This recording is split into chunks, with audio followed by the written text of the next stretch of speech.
Ok. Donc on a vu, on a juste fait un petit peu d'intro d'électromagnétisme. On a vu la notion cruciale de champ, qui est une... Alors on appelle champ toute grandeur définie localement, que ce soit un scalaire, c'est un champ scalaire, ou un vecteur, un champ vectoriel, ou un tenseur, un champ tensoriel. En l'occurrence, l'introduction du champ permet de traiter les interactions électromagnétiques à partir de grandeurs locales. Lorsque une charge Q1 agit sur une charge Q2, en réalité, chaque charge crée partout dans l'espace un champ et les charges réagissent à la présence du champ créé par l'ensemble des autres charges. Donc c'est ça l'idée de l'introduction du champ. On a vu la notion de champ électrique. La notion de champ magnétique, on l'a mentionné, et vous la connaissez, mais on n'en a pas dit grand-chose pour l'instant. Ce qu'on a dit qui reliait ces choses-là, c'est la force.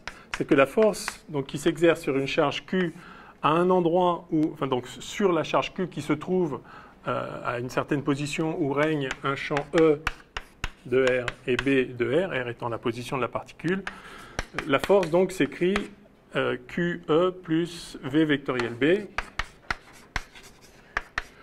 On peut séparer les deux parties si je développe. Voilà. Donc là, il y a une force liée au champ électrique et là, une force liée au champ magnétique. Oui. On a dit que la force de Lorentz, c'était la force de Coulomb plus une force qu'on appelle force magnétique. Ouais. Et, donc ça, c'est Coulomb.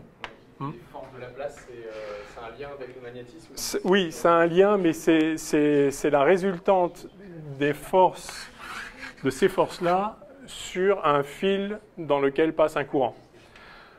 Un courant électrique, c'est un mouvement de charge. Quand vous avez prenons un fil électrique. On va la calculer d'ailleurs, on peut peut-être même le faire tout de suite.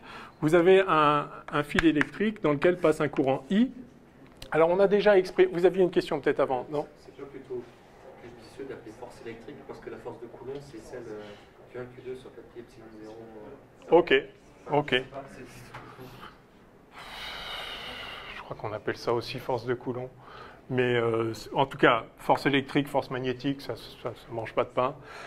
Étant entendu que, comme vous le voyez ici, évidemment, ça dépend de la vitesse. C'est un truc un peu étrange en physique, une force qui dépend de la vitesse.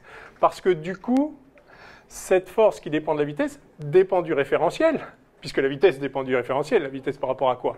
C'est la vitesse dans le référentiel dans lequel on est. Mais si on change de référentiel, la vitesse V va changer, évidemment.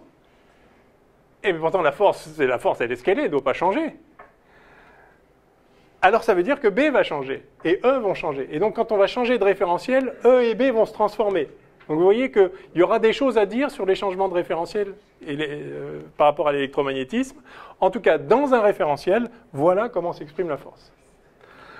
Alors, donc, pour répondre à votre question sur la force de Laplace, donc, si vous avez un courant d'électrons dans un fil électrique, typiquement, alors, vous vous rappelez comment on relie le courant? Ah non, on n'a pas encore fait ça, la densité de courant. Non. Alors, on l'a fait pour un flux de particules. On peut... Ah mais si, on l'a fait. On a fait le modèle de Drude. Oui. Ah mais si, on l'a fait. Ok. Donc, vous vous rappelez que J, c'était NQV, où N est la densité de porteurs de charge.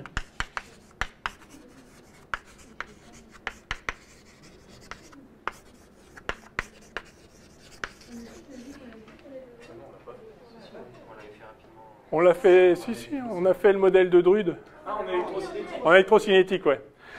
En fait, normalement, on devrait faire l'électromagnétisme avant l'électrocinétique, qui est une application dans le cas particulier, mais pour des raisons de programme, on l'a fait à l'envers.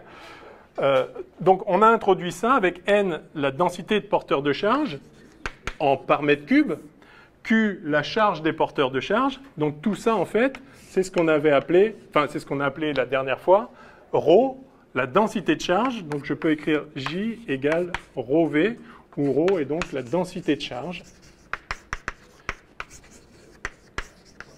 Densité volumique de charge. Donc, ça, c'est des coulombs par mètre cube.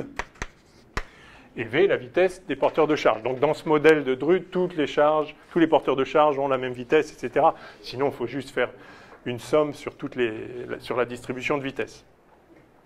Donc, chacune des charges qui se déplacent, une charge Q qui va à la vitesse V, subit une force magnétique QV vectoriel B.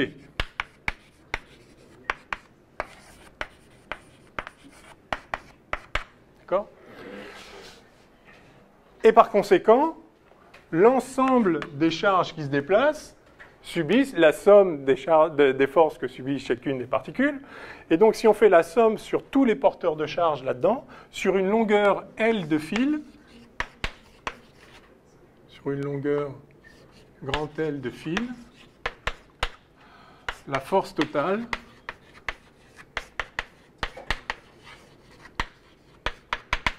est, eh bien, la somme, si je le fais en discret, la somme sur tous les porteurs de charge de QI, VI,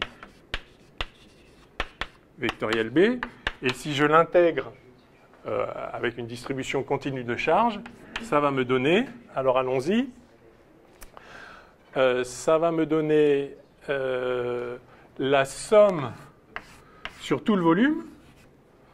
Donc, je peux appeler une section S ici et une longueur grand L, d'accord? Ce que j'ai noté ici. Donc, la somme sur tout le volume des densités de charge, de la densité de charge fois la vitesse des charges, supposant encore une fois que toutes les charges vont à la même vitesse, mais sinon, il s'agit juste de la vitesse moyenne, c'est pas un souci, ρ V. Alors, Q, c'est ρ des taux, je vais le mettre explicitement comme ça, ρ des taux, V vectoriel B.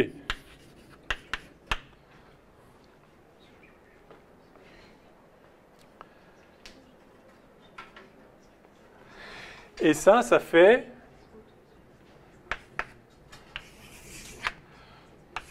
somme triple de J, ρ V, c'est donc J, vectoriel B, des taux. Et donc la somme sur le volume, c'est une somme sur les deux dimensions là, de la surface orthogonale au fil, d'une section du fil, et sur la troisième dimension, le long du fil. Donc ça, je peux le réécrire. Je vais effacer en dessous si ça ne vous gêne pas. Parce que...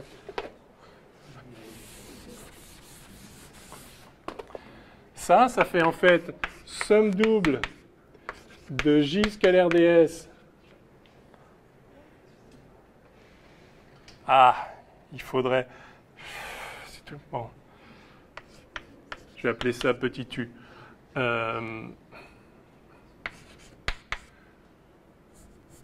Enfin, fois dl. Vectoriel B. On va faire ça comme ça. Ouais, d'accord. Le dv, c'est ds fois dl.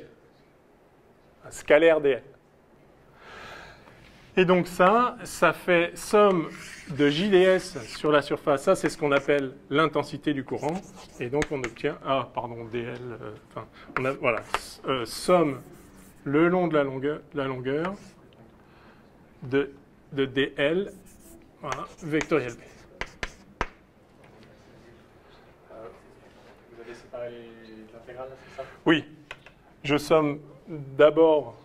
Donc, encore une fois, c'est le modèle de Drune. On suppose que toutes les particules vont à la même vitesse le long du fil. Sinon, on prend des valeurs moyennes et on obtient la même chose. Je retrouve rapidement, juste pour répondre à votre question, la force de Laplace. Et donc, vous voyez que si vous faites la somme de toutes ces forces élémentaires sur chacun des porteurs de charge, vous obtenez que sur une longueur grand L de fil, donc ça, c'est de 0 à grand L, si vous voulez, vous avez la somme de cette force-là. Ça veut dire que sur une petite, j'aurais pu le faire directement sur une petite longueur de fil dl, vous avez df qui vaut I dl vectoriel B. Bon, on y reviendra sans doute. Je voulais juste répondre rapidement à votre question, parce qu'il faudrait expliciter là, cette séparation. Il faudrait projeter sur les vecteurs. Bon, on le fait vite là, mais... Donc vous voyez que... ça c'est la force de Laplace. Donc, hein, c'est ça. Donc la force de Laplace, c'est la force qui s'exerce sur un fil électrique dans lequel passe un courant I lorsqu'il est plongé dans un champ B. Mais ce n'est pas une force en plus de la force électromagnétique fondamentale. Il n'y a que cette force-là. Chaque charge ayant une vitesse V dans un certain référentiel et voyant là où elle se trouve un champ E et un champ B est soumise à la force F égale QE plus QV vectoriel B. Et il en résulte que lorsqu'un courant passe dans un circuit, un courant, c'est des charges qui se déplacent. Et donc, chacune de ces charges qui se déplacent subit cette force-là. Et si vous faites la somme, ça donne I dl vectoriel B. Encore une fois, ce n'est pas une force en plus. La force de Laplace, c'est la force magnétique. C'est la résultante de la force magnétique sur le fil électrique dans lequel passe un courant, dans lequel donc, les charges sont en mouvement. OK, donc on ferme la parenthèse. Donc, on a cette force. Et du coup, qu'est-ce que je voulais dire RV1.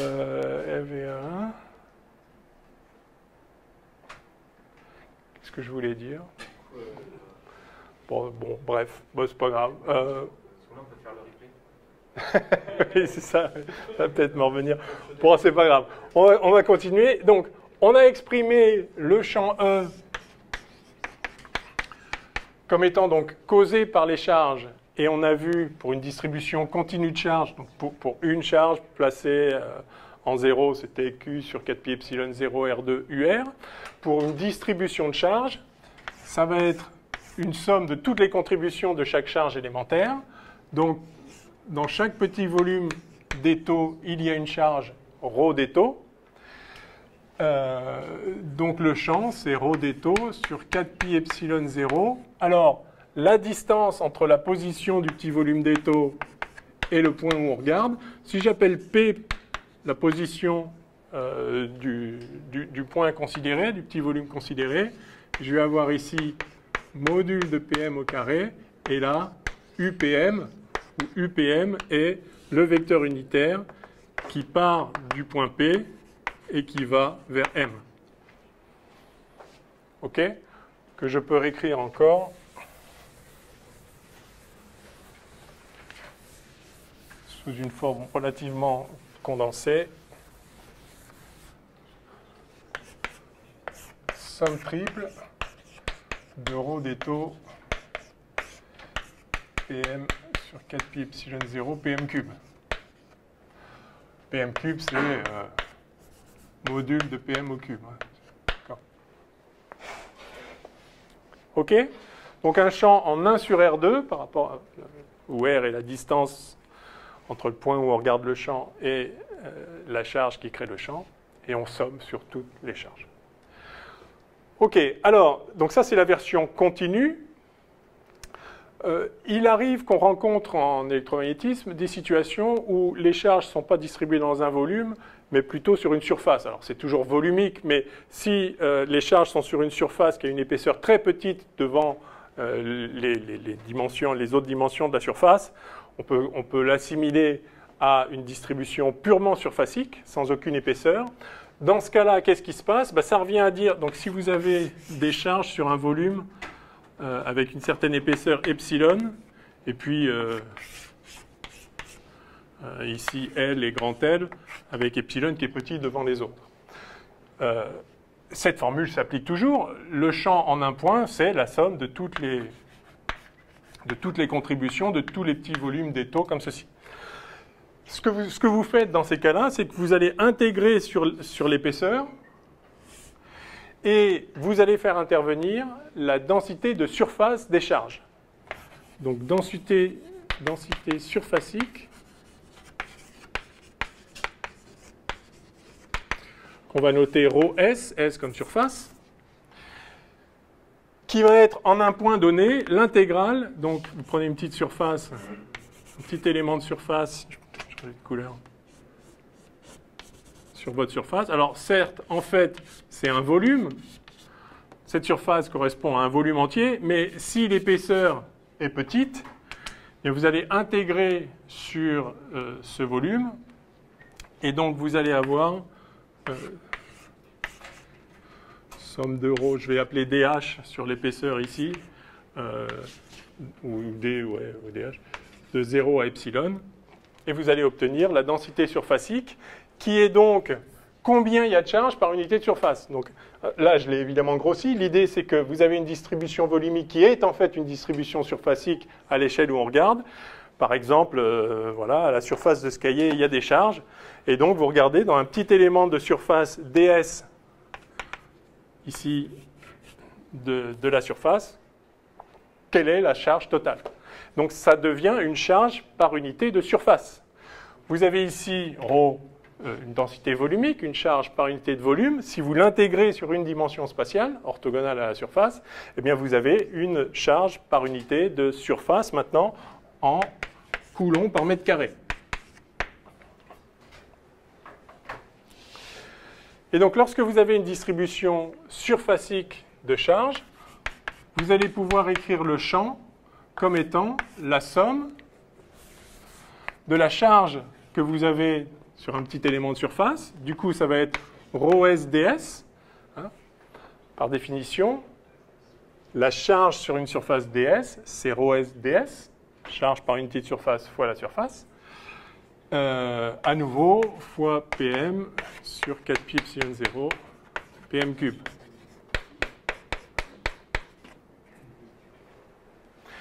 Et puis, on peut imaginer des situations où, sur les 3 dimensions d'espace, en fait, les charges sont réparties sur une seule dimension, les autres étant donc d'épaisseur négligeable. Et donc, on va avoir une distribution linéique de charges.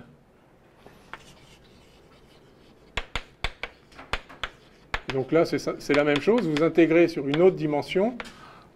En vrai, il y a une distribution volumique toujours, mais si les 2 autres dimensions sont très petites par rapport à votre dimension principale, ici le long de la ligne, vous allez pouvoir introduire donc une densité linéique qu'on note souvent lambda, qu'on pourrait noter ρL aussi comme densité linéique. On note lambda, je vais faire comme tout le monde. Et donc ça, c'est des coulombs par mètre. Et donc, si vous vous demandez quelle est la charge dans sur une petite longueur dl de fil, eh bien, dq, ça va être lambda dl. De même qu'ici, on avait, je vais noter explicitement, dq qui valait ρs ds.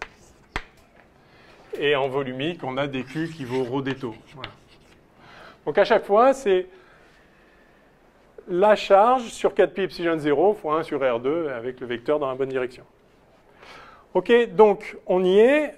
Densité surfacique, le dq, ça devient ρs ds. Densité linéique, le dq, ça devient lambda dl. Donc je peux écrire pour la distribution linéique. Donc là, je somme sur tout le volume où il y a des charges. Là, je somme sur toute la surface où il y a des charges. Je vais noter sigma. Et là, je somme sur toute la longueur où il y a des charges, L, toute la ligne, où c'est, je vais prendre une courbe sur laquelle il y a des charges. Et donc, je vais avoir lambda dl, Pm sur 4pi epsilon 0, module de Pm cube. Donc, c'est exactement la même idée. C'est des façons de rendre continues des distributions qui, de toute façon, en principe, sont discrètes. Mais c'est beaucoup plus facile à traiter d'un point de vue continu, mathématiquement. Les distributions discrètes ne sont jamais très agréables mathématiquement. Ça correspond à des densités infinies. Si vous voulez retrouver les distributions discrètes à partir des expressions de distribution continue, donc ça, ce sera notre distribution la plus générale, d'accord ? Distribution dans le volume, sans faire d'hypothèse sur l'épaisseur sur laquelle sont réparties les charges, etc. Si vous voulez passer de cette distribution continue à une distribution discrète,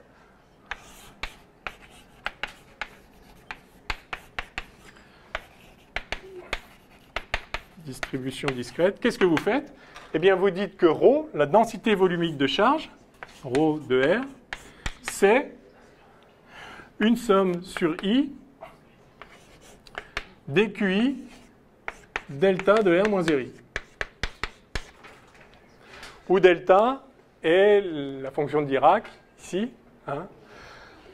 Ça c'est une distribution dans laquelle il y a au point RI une charge QI.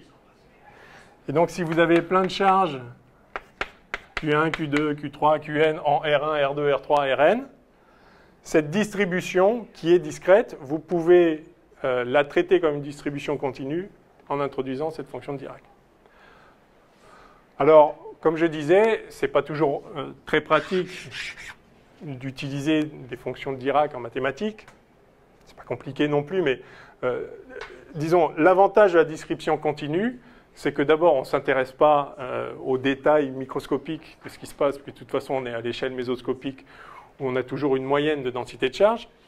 Et d'autre part, c'est un traitement mathématique qui est général et qui permet quand même de retrouver l'expression discrète si on veut. Donc nous, on travaillera toujours avec des densités de charge volumiques par défaut, et s'il y a lieu, on passera de là à là ou à là. Vous voyez que c'est exactement la même chose, c'est juste le dQ qui, dans un cas, s'exprime comme ça, dans l'autre comme ça, dans l'autre comme ça. Et voilà. Bon. Alors ça, c'est l'expression du champ E créée par une distribution de charge. Très bien. Voyons maintenant, on va faire des exemples. Hein, on va calculer explicitement le champ E créé, par exemple, par un plan uniformément chargé ou par une sphère uniformément chargée. On va avoir différents cas, puis on verra le théorème de Gauss. Je vais, avant ça, écrire tout de suite l'expression... Ah, ça y est, j'ai retrouvé ce que je voulais dire. Donc, on va raccrocher. Je vais écrire maintenant l'expression de B créée par un courant. Alors, quand vous avez une charge Q, ça produit ce champ-là. Quand vous avez un courant I, alors, je vais noter... je vais commencer par Biot et Savart avec une distribution, un courant dans un fil. I, vous avez un fil dans lequel donc, alors je considère un petit élément dl.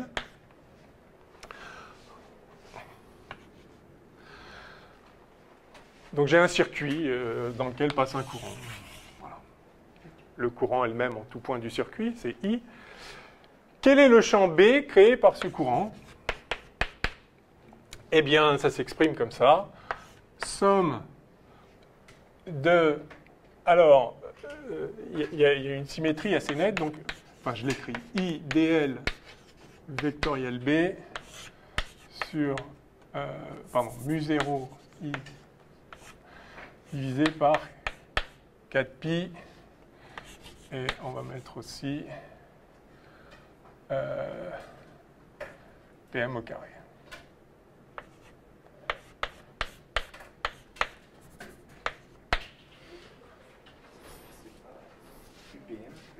Ah oui, qu'est-ce que j'ai... Ah oui, bien sûr, ça ne peut pas être...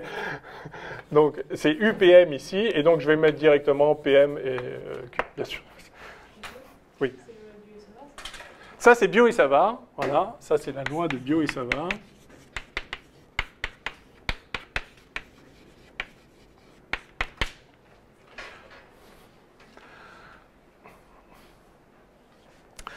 Alors, qui est à rapprocher de celle-ci, en fait, puisqu'elle correspond à une distribution, à un courant linéique, à un fil électrique. Je vais écrire après les équivalents surfaciques et volumiques. Mais on va d'abord... Oui. Ça, le petit symbole devant, là, c'est l'intégrale. Oui, ça veut dire intégrale sur une courbe fermée. En toute rigueur, il faut que la courbe soit fermée. Vous ne pouvez avoir un courant permanent que si la courbe est fermée. C'est-à-dire il faut que les charges qui partent, il faut qu'il y en ait d'autres qui les amènent. Sinon, ce n'est pas permanent. Oui, donc j'ai oublié de préciser, il s'agit ici d'un courant permanent. Donc on est en statique. Là, c'est ce qu'on appelle la magnétostatique. On a commenté la dernière fois l'aspect électrostatique en disant que si les charges bougent, alors là c'est différent parce que les champs vont se modifier de proche en proche avec des ondes qui vont à la vitesse de la lumière. Donc tout ça, on le verra plus tard, parce que l'électromagnétisme dépendant du temps. Pour l'instant, on a des situations permanentes. Donc on a un courant permanent. Alors il y a toujours cette subtilité. un courant permanent, évidemment, ce n'est pas stationnaire parce qu'il y a des charges qui bougent, mais elles bougent de façon constante. C'est-à-dire le courant en chaque point, ou le vecteur densité de courant en chaque point est constant. Donc ça ne veut pas dire, quand on dit stationnaire, en l'occurrence, magnétostatique, ça veut dire que le champ B va être statique, les courants sont permanents, mais évidemment il y a des charges qui bougent, c'est ça qui fait un courant. OK. Donc champ électrostatique, champ magnétostatique. Je vais donner tout de suite l'expression donc correspondant à une distribution volumique de courant.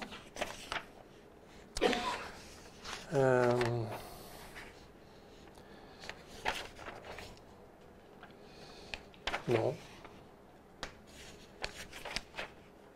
Bon, je ne l'ai pas, c'est pas grave. Bon, enfin, on va la retrouver. Donc, au lieu de IDL, ça va être un J d'étau, tout simplement. Hein.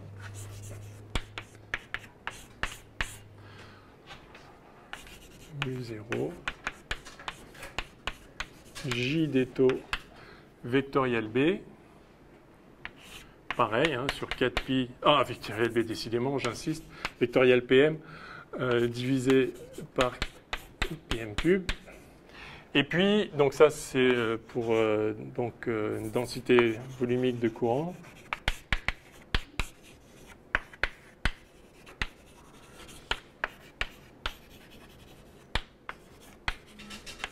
J. Et si on veut une densité surfacique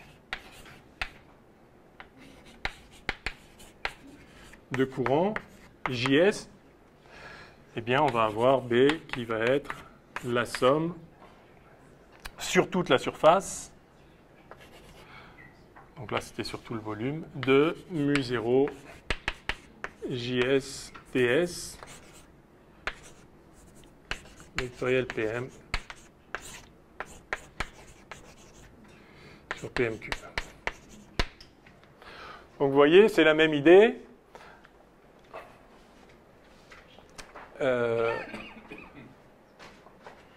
Vous avez une distribution volumique. On a mis en rouge le volumique. De courant, c'est-à-dire des charges qui se déplacent en volume. Si ce courant est concentré dans une surface, c'est-à-dire ce qu'on appelle une surface de courant, c'est-à-dire que par exemple, vous avez du courant à la surface d'un conducteur, par exemple, ou n'importe quoi. À ce moment-là, vous pouvez intégrer sur la petite épaisseur où il y a du courant, qui devient négligeable, et vous passez d'une densité volumique de courant à une densité surfacique de courant, donc l'intégrale de ça dans la surface, dans la dimension perpendiculaire. Et à ce moment-là, vous avez, je vais le mettre en orange ici, vous avez la version surfacique. C'est la même loi, bien évidemment. Hein. Il n'y a qu'une seule loi qui dit comment on passe d'un courant, comment le courant engendre un champ B. Donc, si c'est une distribution volumique, dans le cas le plus général, voilà ce qu'on a. Dans le cas d'une distribution surfacique de courant, c'est-à-dire d'épaisseur négligeable, voilà ce qu'on a. Et dans le cas où en fait le courant est suivant un fil d'épaisseur, de section négligeable par rapport à sa longueur, eh bien on peut encore intégrer dans l'autre dimension et obtenir la version linéique. Alors, la loi de Biot et Savart, c'est celle-là, parce qu'historiquement, on a déterminé le champ B créé par un fil électrique plutôt que par une distribution volumique de courant, qui est plus difficile à caractériser et à manipuler. Donc en laboratoire, vous avez un fil, et un fil, ça crée ce champ-là. Mais c'est exactement la même idée. En vrai, il y a une distribution volumique de courant qui crée un champ B comme ceci. Alors, il est important de regarder... Ah non, il est là aussi. Pardon, merci.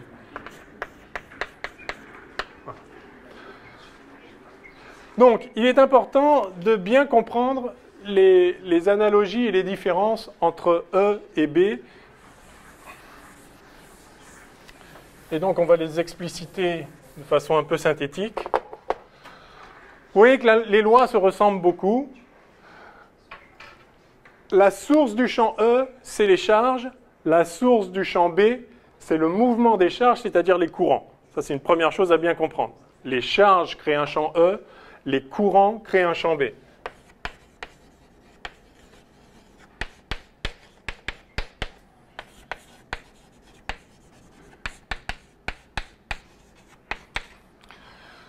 Un courant, c'est juste, donc là vous avez une densité de charge ρ, ici vous avez une densité de charge J qui vaut ρV. Donc un courant, c'est juste des charges en mouvement. C'est proportionnel à la densité de charge et proportionnel à la vitesse des charges.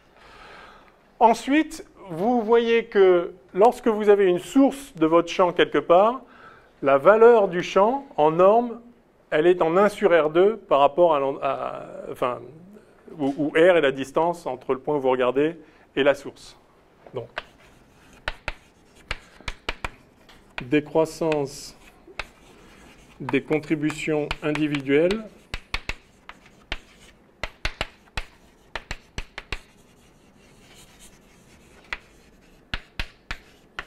en 1 sur R2. OK. C'est une loi assez sympathique. On l'avait vu en gravitation. Et ça nous dit, grosso modo, qu'il y a un flux qui se conserve, quoi. Hein, parce que si vous partez d'un centre, on verra dans quelle mesure précisément, mais si vous partez d'un centre et que vous envoyez, je ne sais pas, même des balles de ping-pong ou des billes, ce que vous voulez, vous envoyez à partir d'un centre, vous envoyez des billes dans toutes les directions, de façon isotrope, et vous regardez combien il en passe par unité de surface. Il y a combien il en passe par unité de surface, ça va décroître en 1 sur R2. Pourquoi? Parce que la surface va croître en R2. La quantité de balles qui va passer à travers cette surface, c'est la même que la quantité de balles qui passe à travers une surface plus grande. D'accord? Si ça va tout droit et que rien ne se passe. Donc par unité de surface, vous en avez 1 sur R2 fois moins. Enfin, ça décroît en 1 sur R2, la surface croît en R2. Donc la somme de ce qui traverse par unité de surface, enfin l'intégrale de ce qui traverse par unité de surface sur toute la surface, c'est la même chose. La surface est en R2, 4pi R2. Et donc vous avez votre flux par unité de surface qui est 1 sur 4pi R2. Et ce 1 sur 4pi R2, vous l'avez partout. Parce que ça, c'est PM sur PM cube, en fait, c'est 1 sur R2, d'accord? OK, donc ça, c'est une chose importante. Ça décroît en 1 sur R2, les contributions individuelles. Et puis, donc, vous avez une constante. Donc ça, il y a une constante universelle qui vaut ce qu'elle vaut, qui est liée au choix des unités. Hein. Donc, dans le cas électrique, vous avez 1 sur epsilon 0. Et dans le cas magnétique, vous avez mu 0. OK? Donc là, à chaque fois, vous avez 1 sur 4pi epsilon 0, 1 sur 4pi epsilon 0. Et là, vous avez mu 0 sur 4pi. Donc, partout où vous avez 1 sur 4pi epsilon 0, vous avez mu 0 sur 4pi de l'autre côté. De la même façon que pour la force gravitationnelle, on avait Gm1, enfin le champ gravitationnel créé, c'est ça, donc en fait R sur R3. Hein. Et vous avez G à la place de mu 0 ou à la place de epsilon 0. Enfin, vous avez 4 pi G en fait. Si on va jusqu'au bout de l'analogie, le champ E, c'est comme le champ G, le champ gravitationnel, avec, au lieu de 1 sur epsilon 0, vous avez 4 pi G, au lieu de mu 0 pour le champ B, vous avez 4 pi G. Et c'est la même structure. Donc vous avez une constante, une grandeur universelle, ici c'est Tg, ici c'est 1 sur epsilon 0, ici c'est mu 0.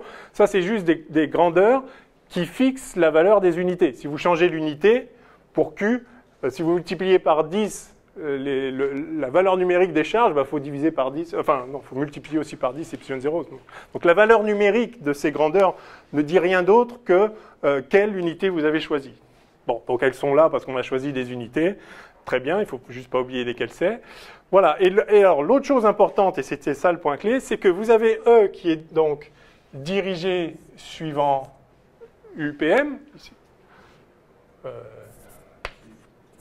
D'accord, et l'autre qui lui est orthogonal, avec un produit vectoriel ici. Ce produit vectoriel fait que le champ B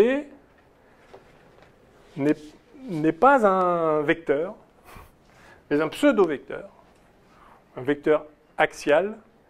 Alors, on va, je peux effacer, vous avez vu l'idée, on va réexpliciter ça.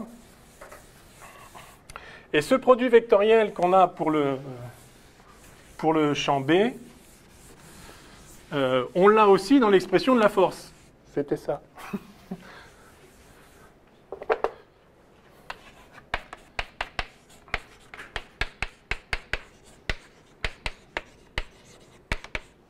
Ah.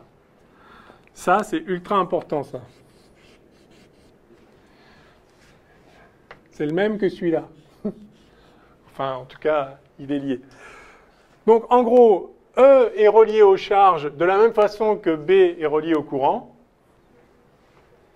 avec une constante en 1 sur 4 pi R2, etc., proportionnelle à la charge, proportionnelle au courant. Et vous avez donc E dans la direction de UPM et B orthogonale à UPM. Je suppose que vous ne savez pas tous ce que c'est qu'un vecteur, un pseudo-vecteur. Voilà. Alors, regardez ce qui se passe. Quand vous avez... on va s'intéresser... on va d'abord s'intéresser à la partie électrique. J'ai un certain nombre de charges dans l'espace qui créent un champ en ce point-là, mettons. Ça crée un champ. Je fais la somme. Alors, peut-être que ça va créer un petit champ comme ça. Celui-là, mettons qu'il a une charge négative.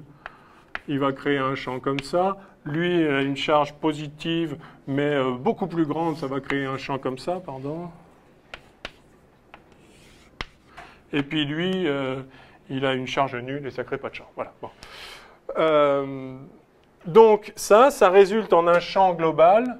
Je vais laisser en rouge le champ global. Ça fait un champ global qui vaut, je ne sais pas, qui vaut ça, plus ça, plus ça, qui vaut ça. Allez. Ah, merde, en rouge. Voilà le champ E créé par cette distribution de charge, le champ E créé au point M. Et donc, ça me crée une force, F,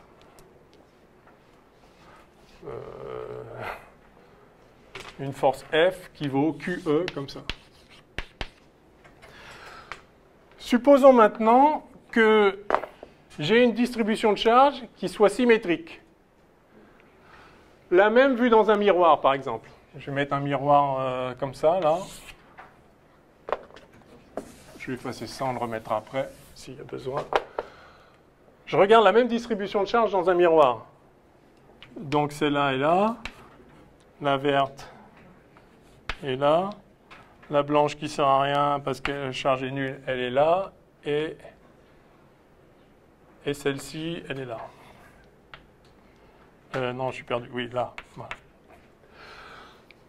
Le champ créé par cette charge, ça va être le symétrique. Cette charge est symétrique, donc le champ créé par cette charge, ça va être le symétrique de celui-là. Donc au point symétrique ici, M, lui, il me crée un petit champ comme ça. Lui, il me crée un champ négatif par là. L'autre, il me crée un champ par là.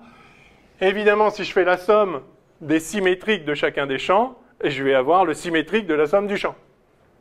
Et donc, je vais avoir un champ global qui vaut ça.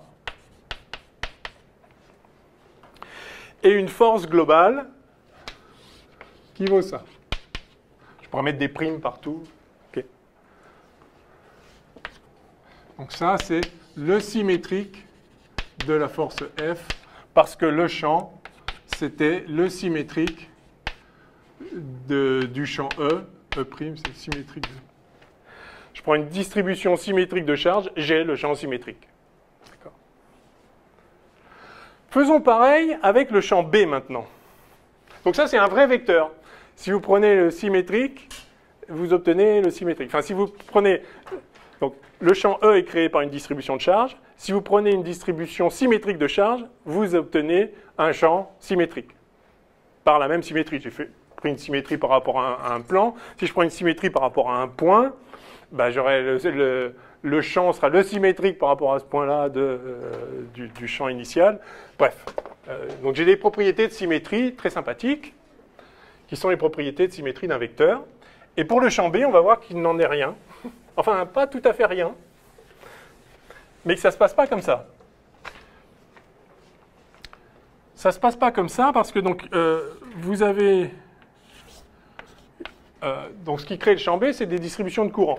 Alors en voilà un courant, un autre, I2, on va s'arrêter à 2. Et puis, donc, cette distribution de courant crée au point M un champ B qui est ce qu'il est, je ne sais pas, mettons comme ça.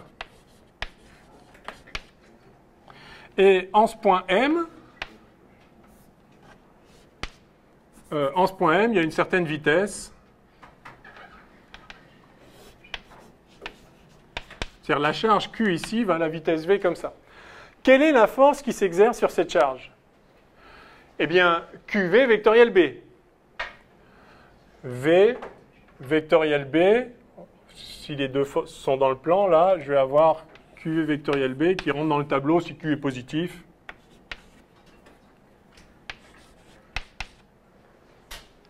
OK?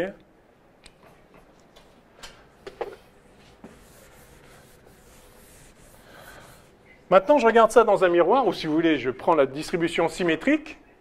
D'accord? V vectoriel B, oui, c'est bien ça. C'est bon? Donc, je prends la distribution symétrique. Alors, ça m'apprendra à faire des trucs compliqués. Il s'éloigne de l'axe, et puis là, là, il montait, voilà. Donc, j'ai I1, I2.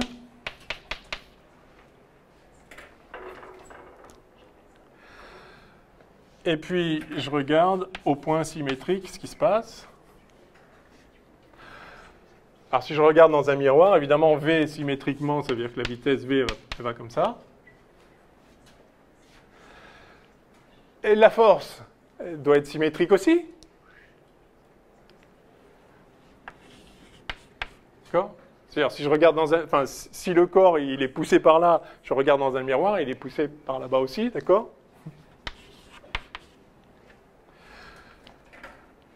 Bah, si je mets B comme ça, comme étant le symétrique de ce B, là, bah, c'est pas bon.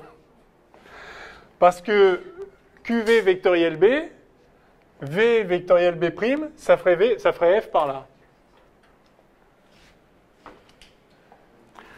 Moralité, c'est pas ça.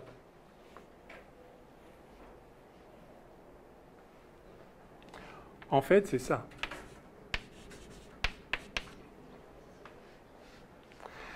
B', c'est moins le symétrique de B.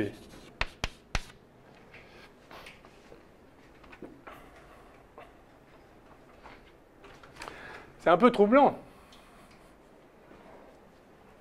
Mais il n'y a pas d'autre solution. Alors, on peut le faire en détail et voir qu'il en est bien ainsi. Mais je le fais d'abord globalement comme ça pour que vous rendiez compte que, à cause du produit vectoriel, vous ne pouvez pas avoir le champ B qui est un vecteur standard, c'est-à-dire qui se comporte comme un vecteur.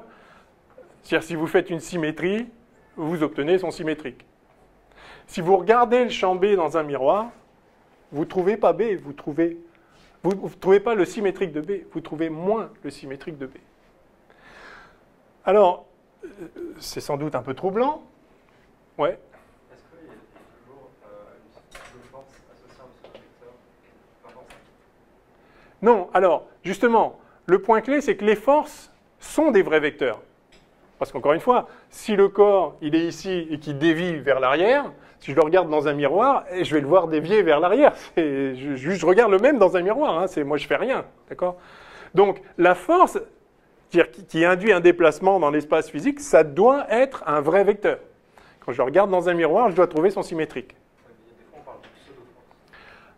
Ah non, ça c'est les forces d'inertie. C'est ça? Non, ça n'a rien à voir. Oui, c'est le même mot, mais... Donc, quand on dit pseudo-vecteur, on devrait souvent dire, enfin, on préfère parfois dire vecteur axial. Ça permet d'être, justement, d'éviter les confusions avec d'autres pseudo-choses. Mais, alors, donc, c'est peut-être un peu troublant, mais je vous fais remarquer qu'on a déjà vu des pseudo-vecteurs, que vous connaissez déjà des pseudo-vecteurs. Qui peut me citer un pseudo-vecteur très important qu'on a déjà rencontré?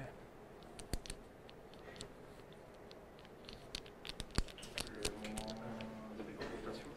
Le vecteur rotation. Le vecteur rotation est un pseudo-vecteur. Regardons ça. Vous avez un disque qui tourne autour d'un axe, comme ceci. D'accord, qui tourne dans ce sens-là. Donc son vecteur rotation, orienté avec la loi qui va bien, là, il est vers le haut. D'accord, oui, c'est ça, il est vers le haut. Si je regarde ce truc-là dans un miroir, mon disque, il reste un disque. Et comment il tourne, là? Ah bah, hein, on part de l'arrière, on va vers devant et on se rapproche du miroir. Et donc, il tourne comme ça, en fait. Dans le miroir, il tourne comme ça. Quel est son vecteur rotation?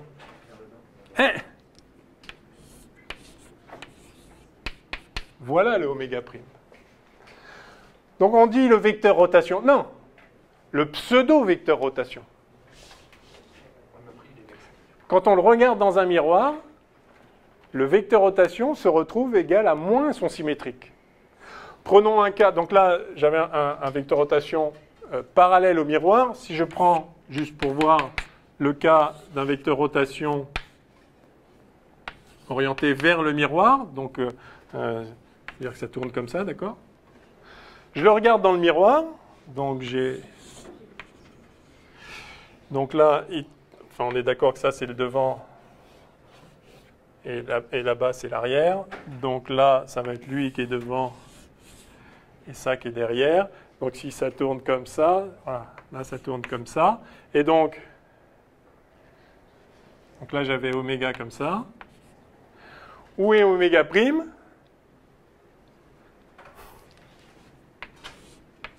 Cette fois, il n'a pas changé.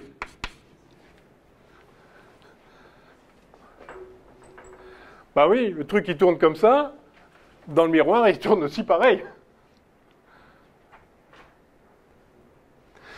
Donc le vecteur rotation oméga prime, c'est le vecteur oméga en l'occurrence. Mais dans les deux cas, oui, bon, j'aurais dû mettre du vert, du rouge, bon, bref.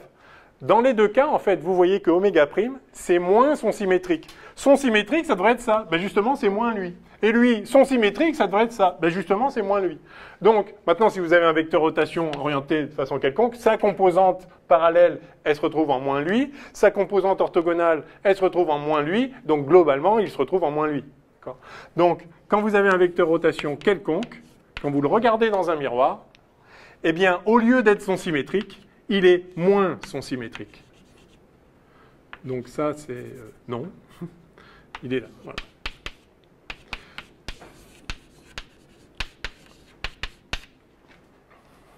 OK?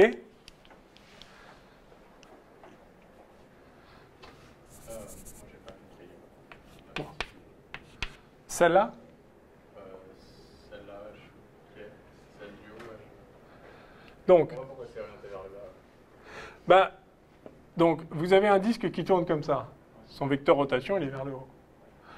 Ici, dans le miroir, vous avez un disque qui tourne dans l'autre sens. Ah, c'est parce que du coup, on prend le sens direct. Non, non, on prend le vecteur rotation associé à sa rotation, mais si vous avez votre disque qui tourne comme ça ici, dans le miroir, vous voyez que quand vous êtes loin, vous passez par devant et vous vous rapprochez. Donc quand vous êtes loin, vous passez par devant et vous vous rapprochez. Hein, le mouvement symétrique, c'est ça. Si vous regardez dans un miroir ce mouvement-là, vous voyez que vous tournez tout simplement dans l'autre sens. Donc là, si là, ça tourne comme ça, son image dans le miroir, elle tourne dans l'autre sens. Non? Enfin, pour moi, c'est les deux mêmes cas, quoi. Je comprends pourquoi dans un cas, en inverse. Ah non, non, c'est juste que ce truc-là qui tourne comme ça, son vecteur rotation, il est vers le haut, d'accord? Un truc qui tourne comme ça, comment vous l'orientez? C'est la règle du tire-bouchon. Ah, donc c'est le sens direct ou... Le vecteur rotation, il est donné par la règle du tire-bouchon. Si vous avez un truc qui tourne comme ça, l'axe est comme ça. Si ça tourne dans l'autre sens, l'axe est orienté comme ça. Et donc là, il tourne comme ça, oméga est vers là. Là, il tourne comme ça, oméga est vers le bas. On n'a pas le choix. Le vecteur rotation, c'est nous qui le plaquons sur la rotation du système.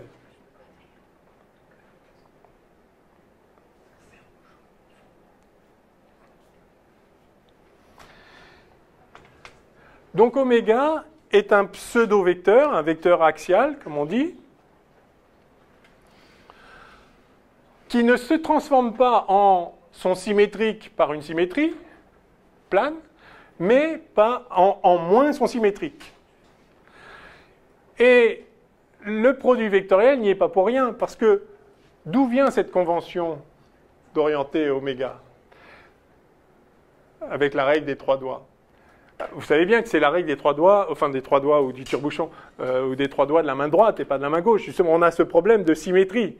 Il faut orienter l'espace. Alors, on a le choix. On pourrait choisir que dans le produit vectoriel, au lieu de prendre les 3 doigts de la main droite, on prenne les 3 mains de la main gauche. Il n'y aurait pas de problème. Il y a une convention à prendre. Mais une fois qu'on l'a prise, elle est ce qu'elle est.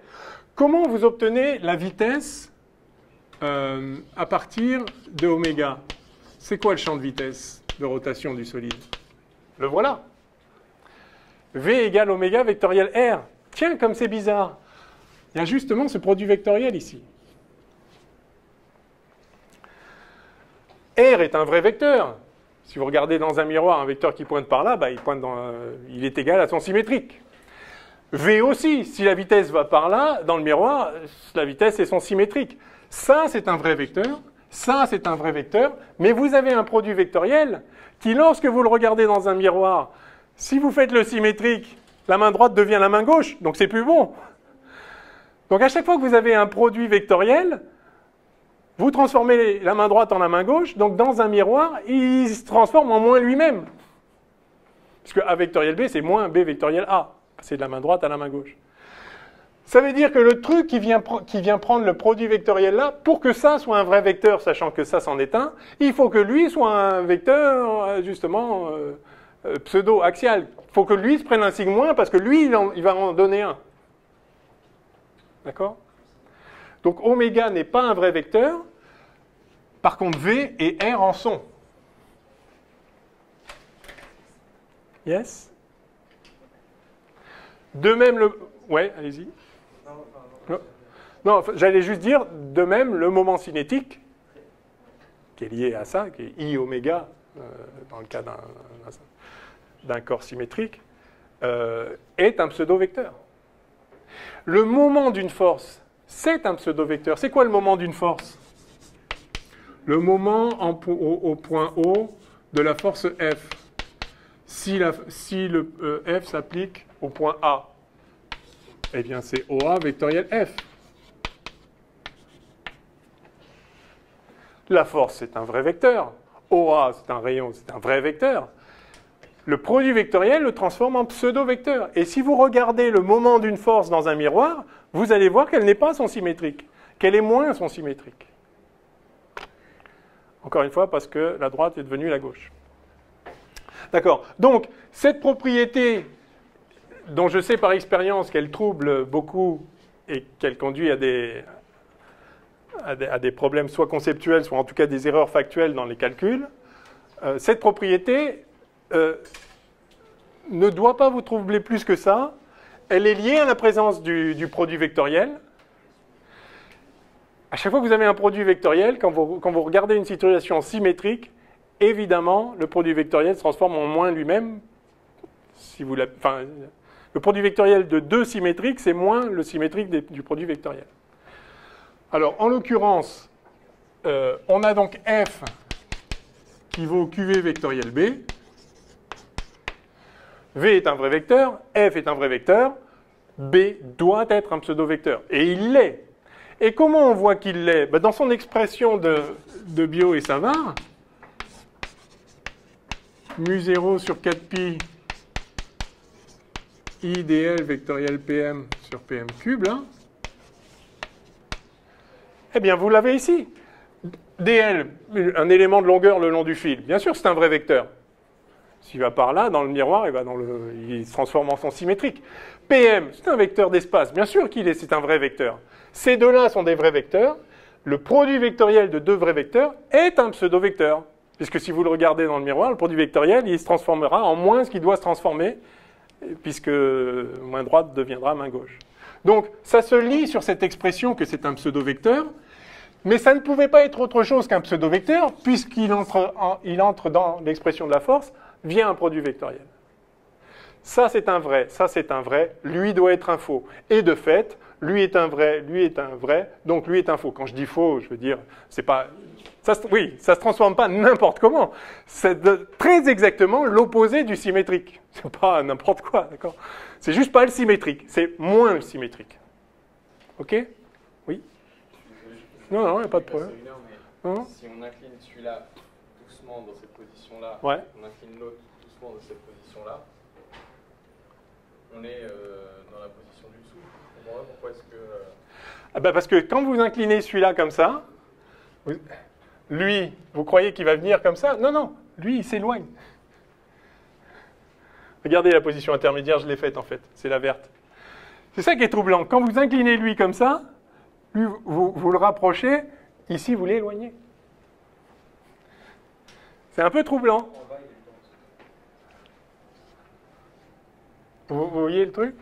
Je regarderai chez moi parce que là je suis en train de prendre la tête. En fait, en bas à gauche, il est vu d'au-dessus, le disque. Et en bas à droite, il est vu d'en dessous. C'est ça qu'il faut voir. Ouais, ça c'est devant. Ça c'est devant. Et ça aussi c'est devant. Ah non, là, ce qu'on voit comme surface, c'est dessous.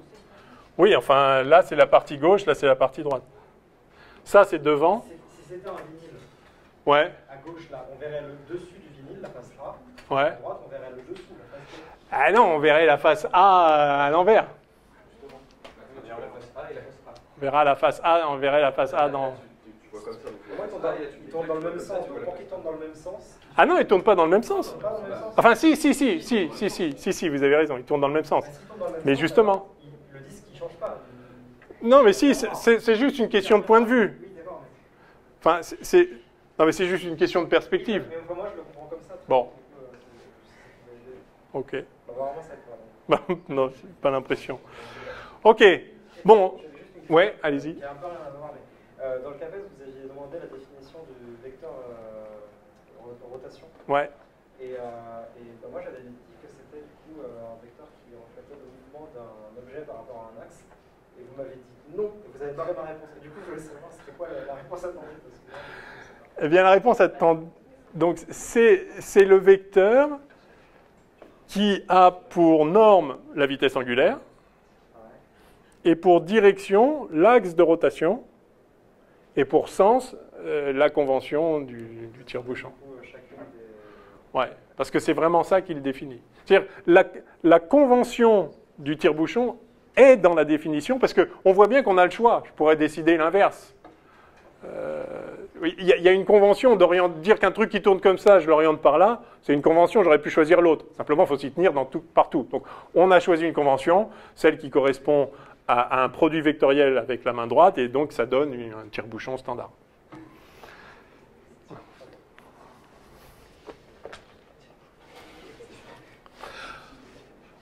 Ok. Bon, alors ça c'est important. Alors, puisque on va en profiter pour donner les règles de symétrie importantes, puisque B se transforme en moins son symétrique, si vous avez une distribution de courant qui est symétrique ou qui est antisymétrique, que se passe-t-il? Alors, on va peut-être commencer par E et après on va faire B. Ouais, exactement.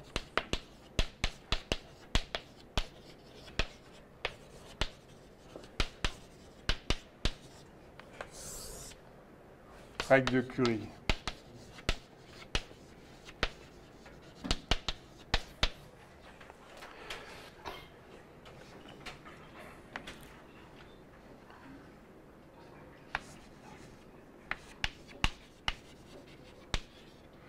Le champ E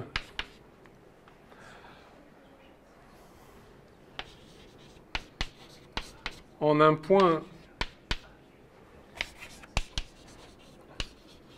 d'un plan de symétrie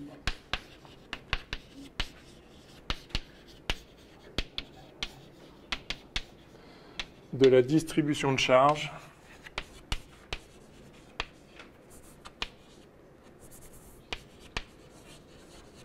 en tout point le champ E en tout point d'un plan de symétrie de la distribution de charge qui crée le champ, bien sûr.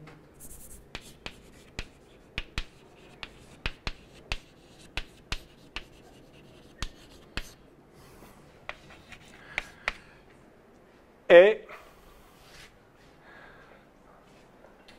alors, ceux qui ont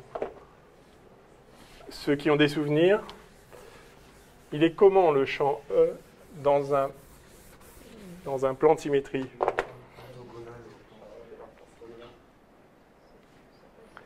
Il appartient en fait. Ouais.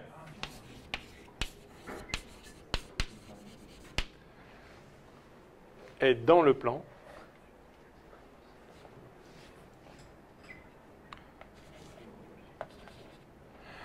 et puis le champ E en tout point d'un plan d'antisymétrie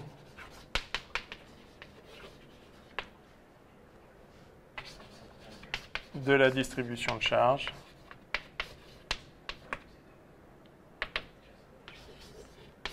est orthogonal au plan. Why? Because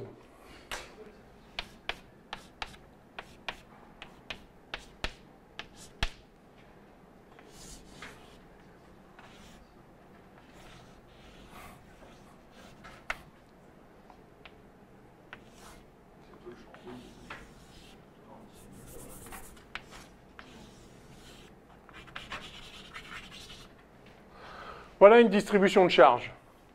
Une charge ponctuelle là, là, là, là, enfin les mêmes, là c'est symétrique. Une distribution, je sais pas, surfacique là, puis une sphère là, avec un plan de symétrie. Voilà une distribution de charge. Cette distribution de charge crée un champ partout dans l'espace. En ce point-là, il y a un certain champ, en ce point-là, il y a un certain champ, etc. Mais dans le plan de symétrie de cette distribution de charge, je peux dire quelque chose de très fort, c'est que si je considère que la partie gauche, ça crée un certain champ. Je ne sais pas lequel, donc je vais appeler celle-là. Donc j'aurais pu, voilà, je vais mettre ça comme ça. Je vais l'appeler EG pour E gauche. C'est la contribution de la partie gauche au champ E. La partie droite, qui est symétrique, crée un champ qui est symétrique.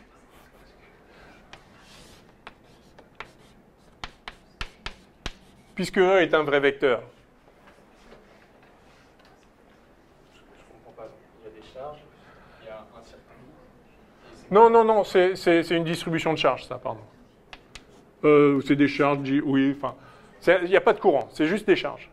Les courants ne créent pas de champ B, de champ E, pardon. C'est quoi la différence entre vos différents schémas, la petite 3 et la position? Ça, c'est des charges ponctuelles, ça, c'est une sphère avec des charges réparties sur la surface. Et puis ça, c'est éventuellement, c'est un circuit, c'est un fil chargé, avec des charges réparties le long du fil. C'est juste pour montrer que, peu importe la distribution de charge, discrète, continue, volumique, surface clinique, je veux juste qu'elle soit symétrique. Si j'ai un plan de symétrie de la distribution de charge, ce qui arrive quand même souvent, en tout cas dans les exercices, en pratique c'est souvent plutôt approché, mais néanmoins ça arrive. Si j'ai un plan de symétrie, je peux dire le champ total, c'est bien le champ créé par une première partie plus le champ créé par l'autre partie. Le champ créé par la partie de gauche ici en orange, ça vaut ce que ça vaut. Je ne sais pas ce que ça vaut. Par exemple, ça vaut ça. Si ça vaut ça, à coup sûr, la partie symétrique va créer un champ symétrique. Donc à ce point-là, la somme des deux, bah, si vous prenez quelque chose plus son symétrique, c'est sûr que le champ il va être dans le plan. Parce que la partie parallèle au champ, son symétrique, c'est la même que lui. Donc, si vous faites la somme des deux, vous aurez juste 2 fois ce que vous aviez avant. Par contre, la partie orthogonale au champ, bah, son symétrique, c'est moins lui-même. Donc, quand vous faites la somme des deux, ça dégage. Donc, la composante orthogonale au plan de symétrie, pour le champ E, sera toujours nulle. Donc, le champ E est dans le plan. Ouais, mais alors, Ouais. Continuer, parce qu'après, je suppose qu'il faut qu'il y ait deux conditions pour savoir la direction exacte. Oui, ça, oui, oui, ça pourrait être dans l'autre sens. Ça pourrait même être en biais, oui, oui. Voilà, il est juste dans le plan. Ça donne pas sa direction, ça dit que sa composante orthogonale est nulle. Voilà. Je ne sais plus comment ça marche quand on a deux plans de symétrie, justement, du coup. Alors, si vous avez deux plans de symétrie qui passent par votre point, alors c'est dans le premier plan, Et dans le deuxième. et c'est aussi dans le deuxième, donc c'est le long de la ligne où ils se croisent, quoi. Ouais, tu dois faire ça. Voilà, c'est ça. Ah, je suis tenté de faire tout de suite le cas du champ B dans le cas du plan symétrique. Il aurait fallu écrire l'autre phrase. Alors, en fait, voilà, c'est pratique au tableau. Le champ B de courant qui crée le champ est orthogonal au plan.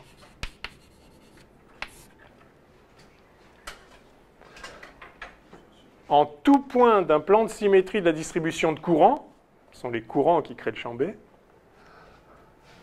B est orthogonal à ce plan. Et le champ B en tout point d'un plan d'antisymétrie de la distribution de courant est dans le plan.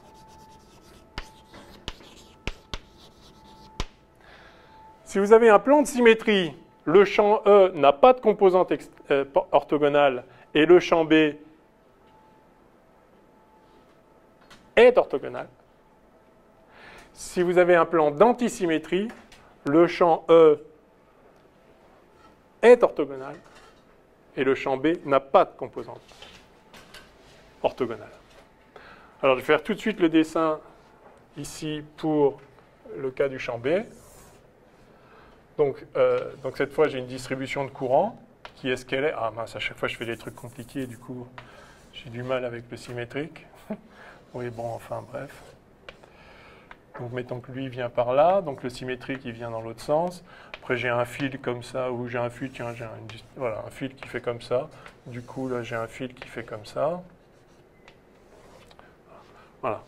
Donc voilà une distribution de courant. Donc pareil, j'ai une partie droite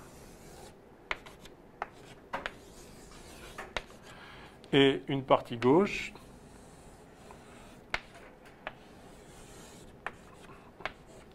Et je me place en un certain point du plan de symétrie. Donc c'est plus un miroir, hein, voilà ce que j'ai dans l'espace, et je constate qu'il y a un plan de symétrie. Très bien. Je vais l'exploiter. Comment? En disant que pour un point de ce plan, si je regarde la contribution du champ B produite par la partie gauche, je vais obtenir, je ne sais pas quoi, quelque chose. B gauche. Que va me donner la partie droite? La partie droite, elle est symétrique. Donc, si c'était un vrai vecteur, elle me donnerait le symétrique de BG. Mais c'est un pseudo, donc ça va me donner moins le symétrique de BG. Donc le symétrique de BG, le voilà. Sim de BG. Et donc, voilà. B droite, le voilà, c'est moins le symétrique de BG.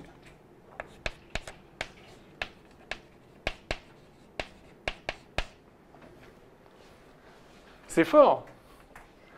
Donc, en un point de symétrie, enfin, en un point d'un plan de symétrie quelconque, en un point quelconque d'un plan de symétrie quelconque, le champ B résultant, c'est la somme du champ B créé par une partie et du champ B créé par la partie symétrique. Et donc, ce que vous voyez, c'est que la somme, elle est nécessairement orthogonale à l'axe, puisque la composante le long de l'axe est annulée par la composante le long de l'axe de l'autre qui est son opposé.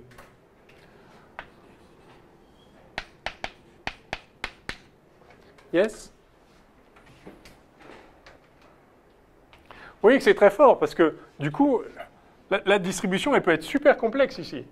Le champ B, j'aurai beaucoup de mal à le calculer partout parce que bon, c'est très compliqué. Mais si c'est symétrique, au plan de symétrie, le champ est orthogonal. Attention, dans le plan de symétrie, en ce point-là, en ce point-là, ce que je peux dire, c'est que ça, mettons, ça va créer un champ, je sais pas, BG qui est comme ça.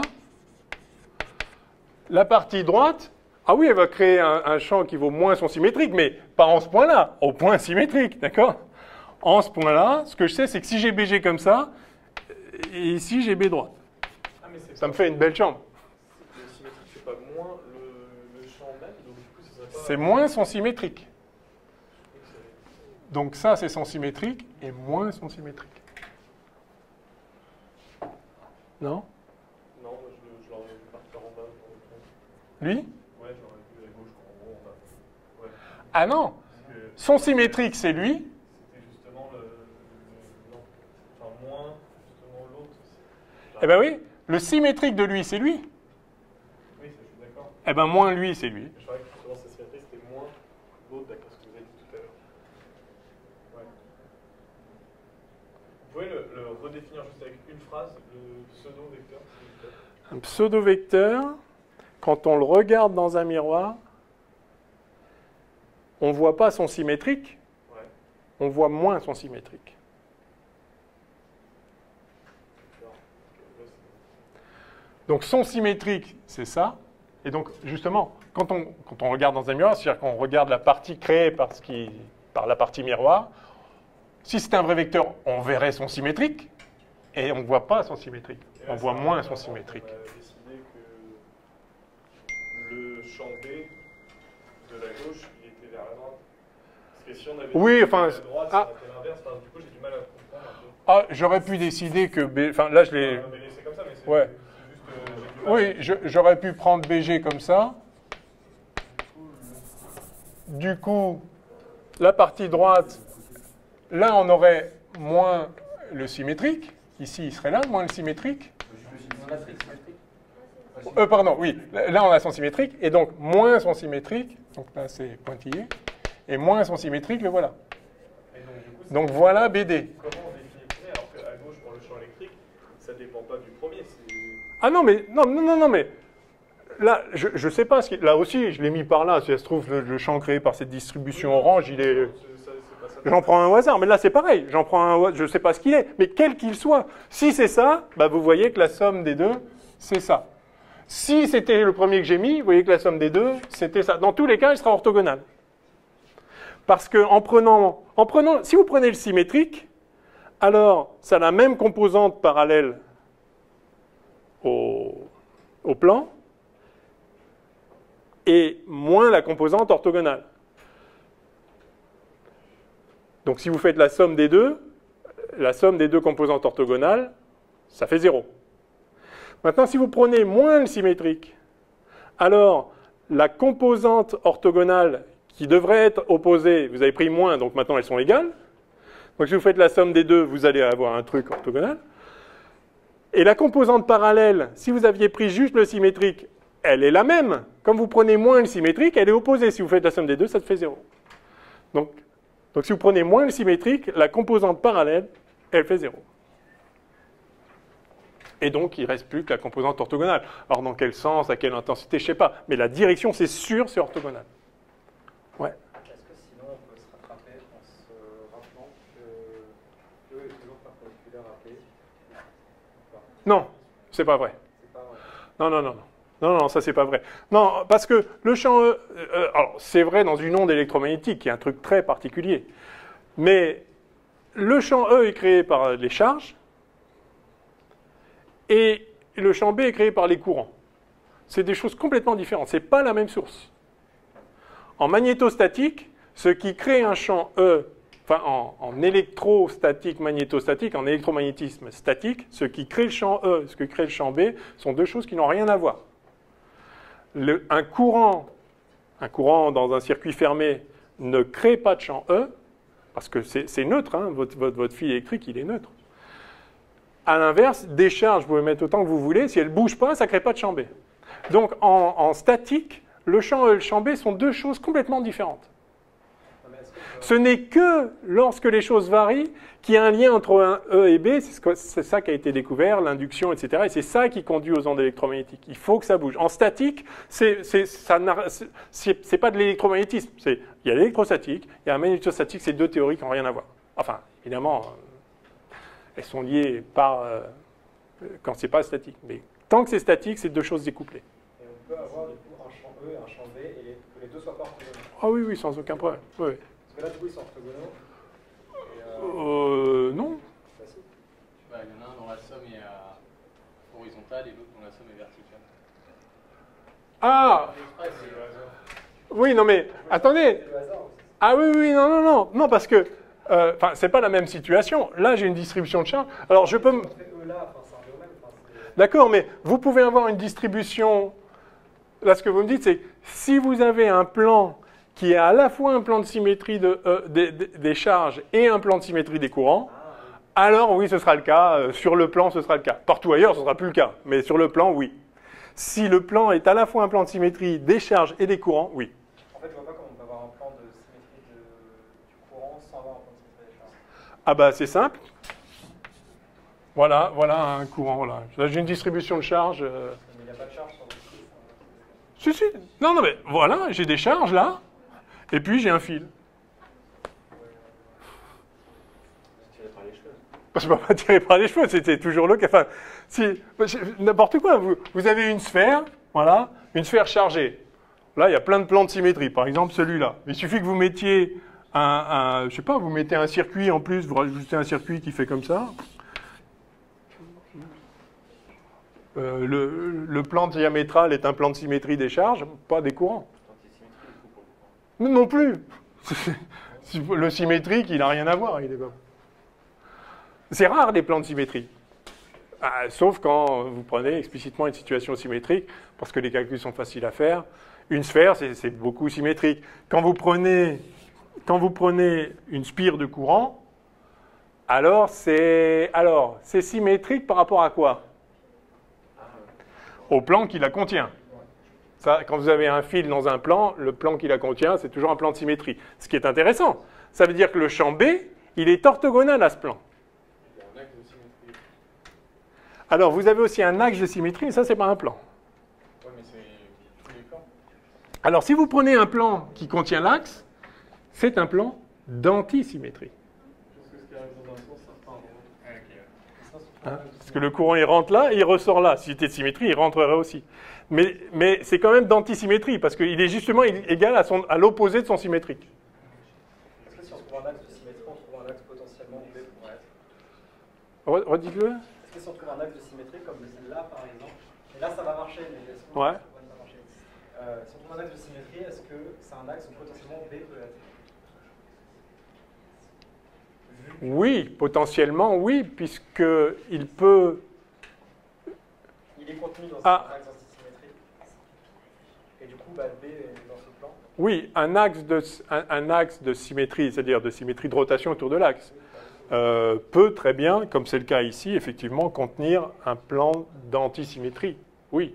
Parce que pour une boule, ça va pas marcher par exemple. Une boule, attendez, vous mettez comment le courant? Parce que là, il n'y a pas de courant, là. Donc là, le champ B, il vaut 0 partout. Donc c'est réglé. Non, le champ E est créé par les charges statiques, le champ B est créé par les charges en mouvement, les courants.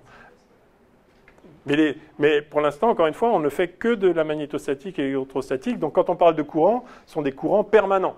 Le courant ne se met pas à varier en fonction du temps.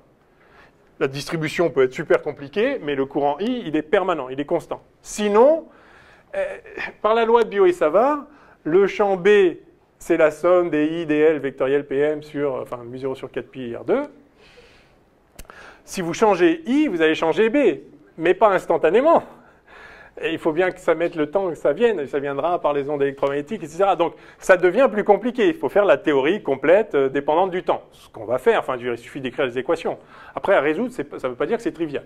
Mais en tout cas, on comprend bien que si I varie, évidemment, le champ B va varier, mais pas instantanément. Enfin bon, là, il faut faire les choses dépendantes du temps. Donc quand on écrit la loi de Biot et Savart, et qu'on fait donc la magnétostatique, le courant I, il est permanent. Donc c'est établi depuis moins l'infini du temps.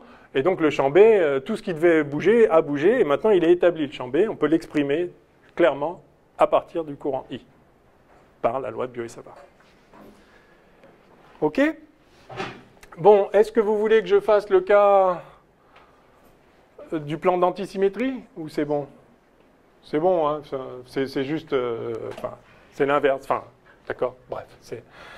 Donc, il y a une symétrie vraiment profonde entre E et B dans leur relation, l'un aux charges, l'autre au courant, mais cette symétrie est souvent une pseudo-symétrie, c'est-à-dire, dans un cas, vous avez un produit vectoriel qui fait que ce qui est orthogonal peut devenir collinéaire, et l'inverse, enfin bon, il faut faire attention. Et tout ça est lié à ce produit vectoriel qui est présent dans l'expression de Biot-Savart et qui est présent dans l'expression de la force. Donc il y a un vecteur axial et un qui ne l'est pas. À part ça, il y a mu0 sur 4pi au lieu de 1 sur 4pi epsilon 0, ok, puis il y a un 1 sur R2 pour tout le monde. Donc il y a quand même beaucoup d'analogies à faire entre l'un et l'autre. Et évidemment, on l'exploitera tout au long du cours. Alors, peut-être qu'on va faire des exos, ou alors il reste une demi-heure. Je vous ai distribué un petit poly, là, enfin un petit truc, quelques pages, sur ce qu'on peut faire avec les champs de grandeur physique. Peut-être que je pourrais en dire un mot. Non, on va laisser ça pour l'instant. Jetez-y éventuellement un coup d'œil ce week-end. Non, attendez, on est quel jour? Non, d'ici mercredi, donc on verra ça mercredi. On va faire juste un petit exercice de calcul du champ E créé par un plan uniformément chargé. Donc un plan infini. Yes. Oui, c'est ça. Alors, donc plan infini.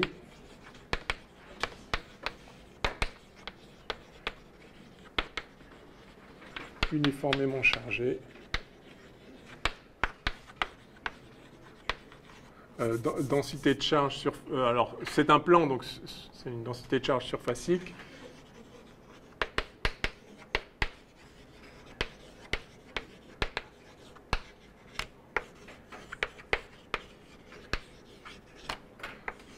Alors, on pourrait l'appeler ρS, on l'appelle souvent sigma, en fait. Sigma. Ça veut dire que dans un petit élément de surface ds, on a une charge dq qui vaut sigma ds. Donc, exercice. Question.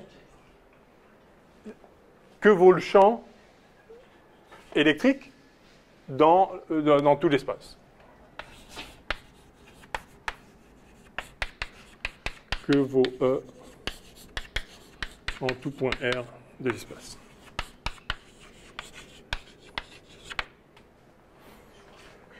Bon.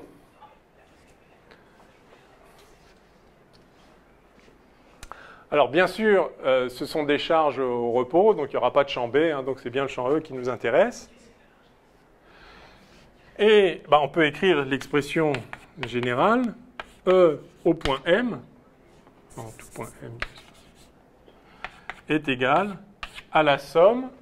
Alors, je pourrais écrire la somme volumique, mais puisque c'est une distribution surfacique, il suffit que je somme sur la surface en question, le plan, de donc dq, c'est-à-dire sigma ds, sur 4pi epsilon 0 R2, mais le R2, donc c'est donc PM sur PM cube, ou UPM sur PM carré, comme vous préférez.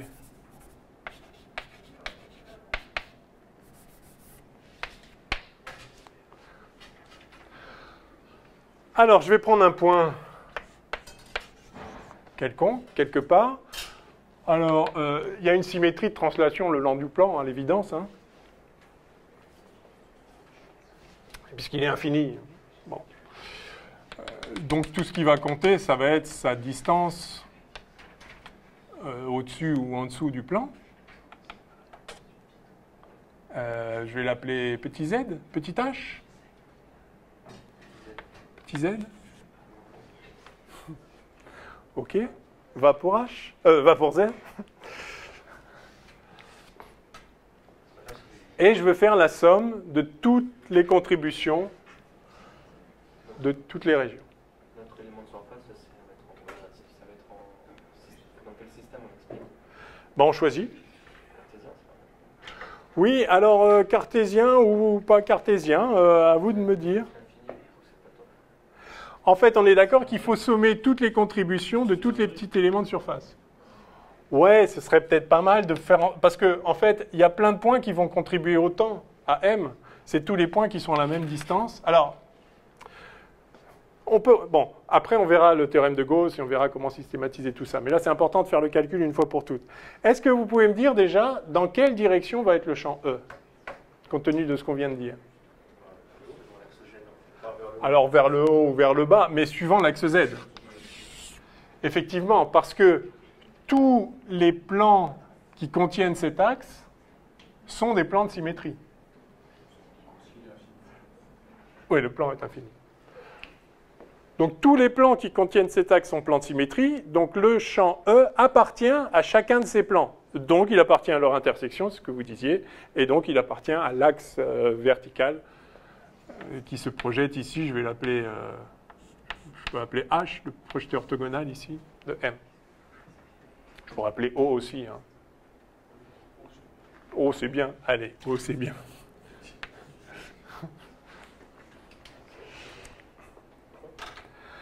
Donc, un petit point ici, là, lui, là, enfin, cet élément de surface-là, il va créer un champ qui va être comme ça, d'accord, avec une certaine norme qui dépend de la distance ici. Bien. Mais ce que je sais déjà, c'est que la contribution horizontale, c'est-à-dire enfin, parallèle au plan de ce champ E, elle va être annulée. Le résultat, il va être le long de la verticale ici. Donc cette composante horizontale, elle va être annulée. Ce n'est pas la peine que je la calcule. Elle va être annulée par d'autres contributions. Laquelle, par exemple? Par exemple, la contribution du point qui est symétrique, ici, qui va créer la même valeur de champ. S'ils sont à la même distance, il va y avoir la même norme, mais maintenant dans cette direction-là. C'est le principe de la symétrie qu'on a vu tout à l'heure. À chaque fois que vous avez un point, vous avez son symétrique, ici par rapport à l'axe ou par rapport à O, et donc ça va donner une contribution du champ E. Si lui je le mets vert et lui je le mets orange, la contribution de la partie orange, elle va être symétrique de la contribution de E. Et il ne va rester que la composante le long de la verticale. C'est le principe. Mais si on va par là, tous les points qui sont à la même distance de O, sur un cercle là, centré sur O,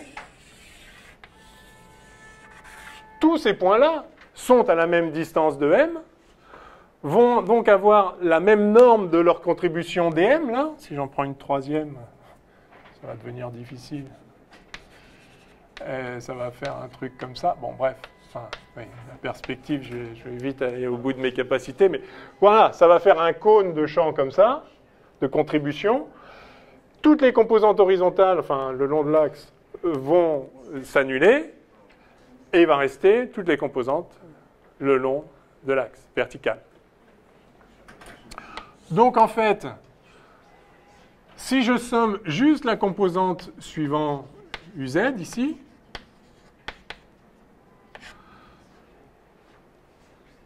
je peux prendre en compte conjointement tous les petits éléments de surface qui sont sur cet anneau-là. D'accord ? Donc c'est ça que je vais calculer. Je vais calculer la contribution DE de l'anneau de rayon R. OK? Alors ça vaut quoi? Ça vaut, en norme, c'est ça. Hein? Enfin, en norme, c'est ça, moins ça. Donc c'est sigma ds. Je vais l'écrire comme ça. Sigma ds sur 4pi epsilon 0 fois cette distance-là. Comment on l'appelle? Je l'appelle L. L2, et puis UZ. Ah, non, pardon. Il faut que je projette sur UZ. Donc ça va être sur UZ, mais il faut que je prenne le cosinus de l'angle. Hein, puisque ce vecteur-là, il se projette sur l'axe en gardant que sa composante suivant l'axe, c'est-à-dire cos θ. Yes? Le petit élément vert, il produit ça. Le petit élément orange, il produit ça. Leur partie horizontale s'annule. Leur partie verticale, ce n'est pas la norme complète. C'est la norme fois cos θ. Pourquoi on a besoin de faire ça? Pourquoi est-ce qu'on s'en intéresse à cet anneau-là en fait? Ça me permet simplement de prendre en compte tous les éléments de cet anneau comme un seul point. Ils contribuent. Parce qu'ils sont tous à la même distance. Donc ils donnent tous la même norme du champ. Ah, mais pourquoi est-ce qu'on ne prend pas le champ global? Oui, mais comment vous allez comparer le champ créé par celui-là? Il ne vaut pas la même chose. Donc il faut intégrer à 2 dimensions. Je fais tout ça pour intégrer qu'à une dimension, en fait. En fait, il faut que j'intègre sur tous les petits ds de tout le plan. Donc je pourrais les prendre, je prends des coordonnées cartésiennes ou cylindriques, c'est effectivement mieux. Je prends ce petit élément-là et je vais intégrer de r égale 0 à l'infini, et puis de θ égale 0 à 2π. Ou pas θ, mais phi. Mais je sais déjà que tous les phi ils contribuent pareil. Donc je le pré-intègre, si vous voulez. Je comprends pas pourquoi on a un UZ, parce qu'au final, parce qu'on a DS qui est orienté sur UZ, et on a UPM qui a une composante selon UZ. Oui, donc je prends que sa composante UZ. Si vous voulez, j'ai ça. Ah, vous n'avez pas encore projeté, en fait. Si, justement, j'ai déjà projeté. J'ai plus quelque chose qui est orthogonal à UZ. En projetant, vous avez scalaire UZ de trop, en fait, et du coup, ça avait eu... Oui, et justement, scalaire UZ, oui, mais j'ai laissé le vecteur ici. Donc c'est suivant UZ. C'est scalaire UZ fois UZ. C'est la composante suivant UZ. Enfin, c'est la composante UZ du vecteur. Tout le monde est d'accord avec ça? Ok, alors que vaut cos, donc, que vaut L, que vaut cos θ, que vaut ds? Alors, bon, on a sigma sur 4 pi epsilon 0, c'est sûr. ds, c'est quoi? C'est 2 pi r dr. Yes? OK pour tout le monde? Que vaut L2? L2, c'est cette longueur-là. Le carré de l'hypoténuse est égal à la somme des carrés des deux autres côtés. Merci Pythagore. C'est donc R2 plus H2. Yes? Et cos θ,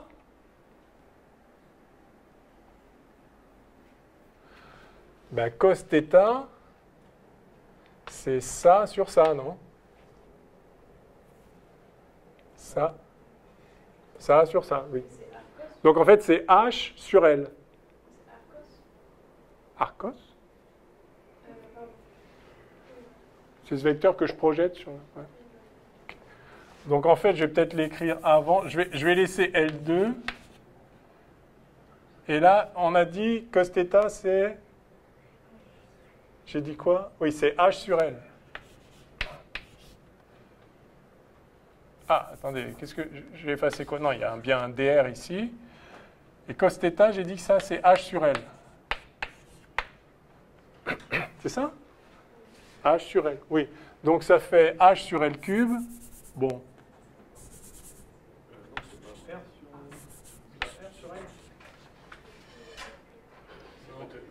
Non, ce serait le sinus. Non, le... Ouais, ok.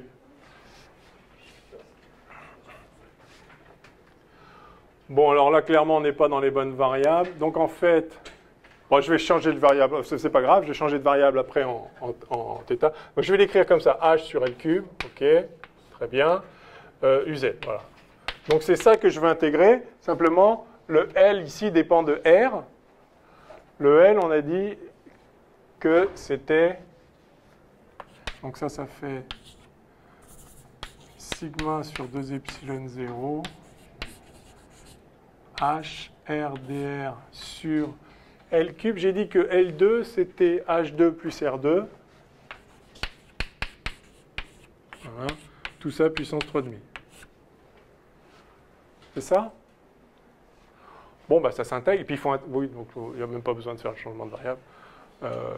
Donc ça, c'est la contribution du petit anneau d'épaisseur dr, enfin d'épaisseur dr située à la distance r, et je veux faire la somme de r égale 0 à l'infini.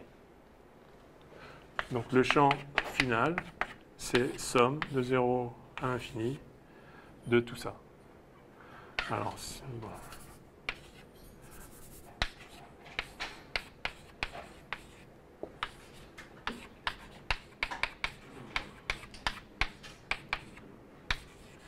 Alors, ça s'intègre comment, ça?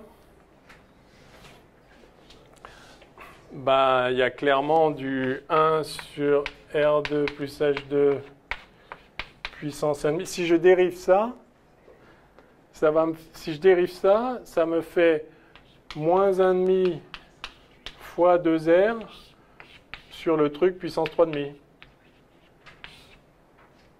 On est d'accord?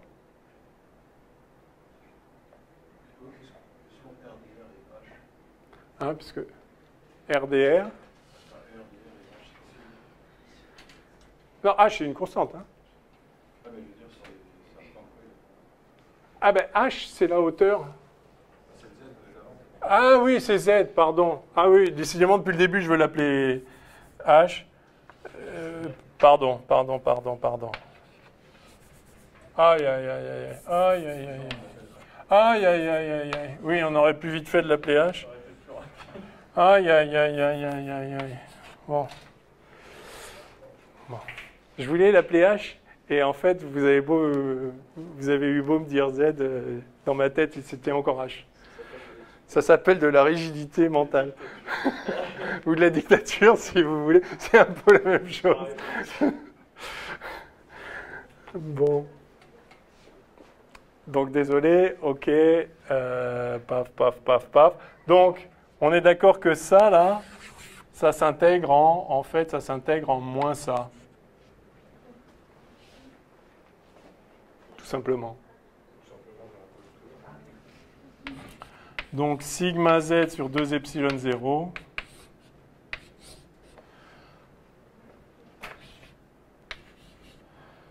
Alors, ça m'embête parce que... Ah non, si, c'est bon. De moins 1 sur R2 plus Z2.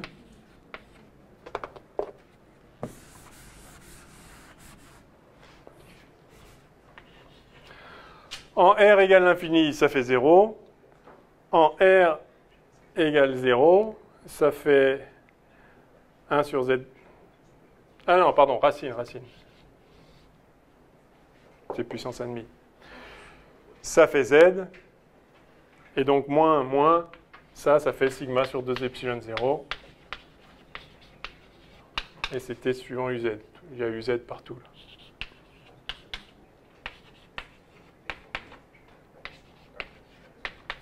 Voilà, c'est magnifique. Donc on a juste sommé les contributions de chaque petit point du plan et on trouve E égale sigma sur 2 epsilon 0 UZ. Alors ça c'est pour Z positif.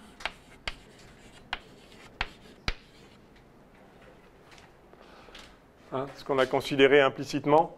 Sinon le cos θ serait opposé,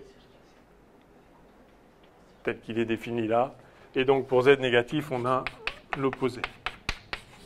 Enfin, de toute façon, c'est symétrique. Hein. Là, pour le coup, la distribution de charge est symétrique par rapport au plan.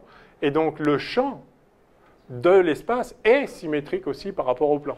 E est un vrai vecteur, et donc E est symétrique comme les charges.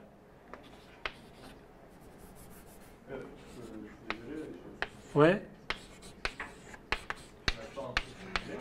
Ah non, c'est 1 sur l'infini, donc ça fait 0. Ouais. Voilà.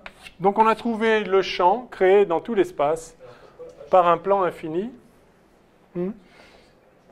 Pourquoi quoi? Non, ça l'est oui. Voilà, donc si vous avez un plan uniformément chargé, ça vous crée un champ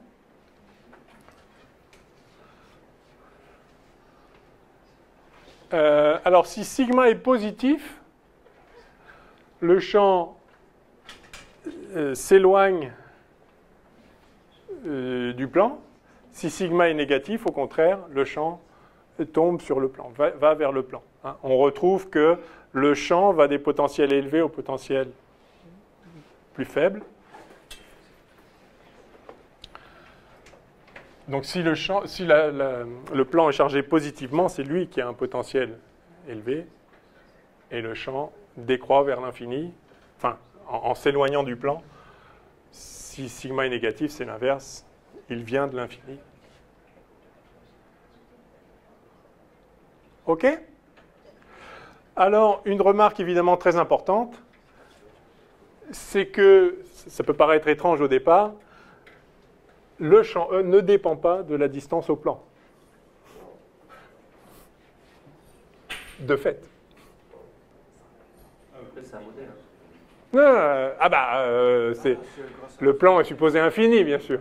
Ah oui, si c'était pas infini, du coup, ça dépendrait bien évidemment. Oui, mais du coup, on n'a plus non plus la symétrie, donc... Ça aurait pu avoir de la symétrie, mais il y a des effets de bord. Ouais, il y aurait des effets de bord, mais qui sont faibles, c'est-à-dire que donc, si vous avez un plan qui n'est pas infini, mais que vous regardez pas très loin du plan, c'est-à-dire à une distance du plan petite devant les dimensions longitudinales du plan, c'est comme, vu de là, c'est comme s'il était infini. Et donc vous allez avoir un champ qui ne dépend pas d'où vous êtes. Mais il y aura des effets de bord. Oui. Est-ce que vous pouvez donner un cas pratique de ce genre de... Oui. Les plaques d'un condensateur. Ah, pardon. Oui. Je vais effacer là. Ah, non.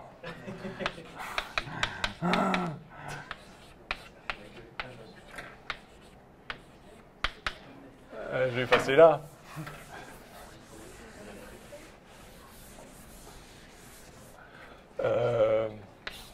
Les plaques d'un condensateur.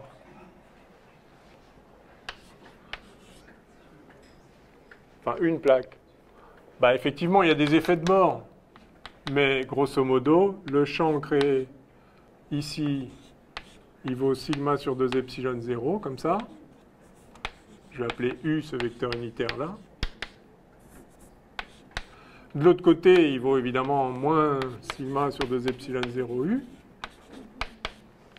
Puis si vous avez la deuxième plaque du condensateur, alors celle-là, elle est verte. Et celle-là, elle est orange. Si là, vous avez sigma, là, vous avez moins sigma.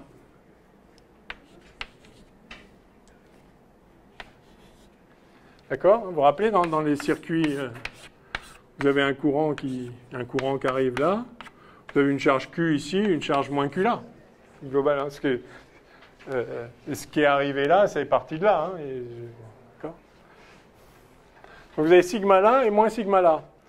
Du coup, la partie orange là, elle crée quoi comme champ dans l'espace? Alors c'est pareil, il y a des effets de bord, mais si on s'en tient à la partie, si les plaques sont assez proches l'une de l'autre, et que donc on peut considérer que dans un volume qui englobe les deux plaques, grosso modo, le champ, il est décrit par ce qu'on vient de calculer explicitement dans le cas du plan infini.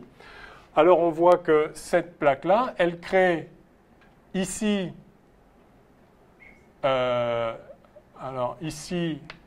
du coup, elle crée un truc qui va comme ça, avec comme norme. Ah, du coup, c'est compliqué. En fait,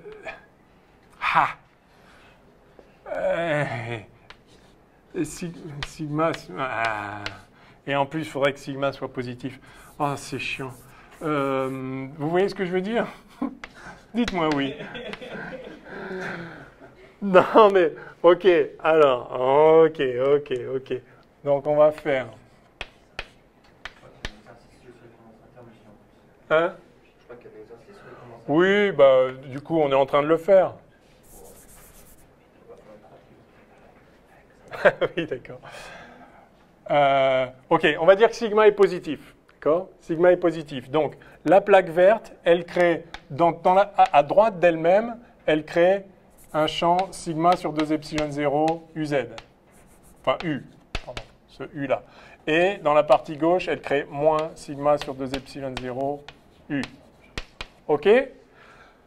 La plaque orange, elle crée à sa droite son propre sigma sur 2 epsilon 0 U, c'est-à-dire son propre sigma, c'est moins sigma, donc elle crée moins sigma sur 2 epsilon 0 U.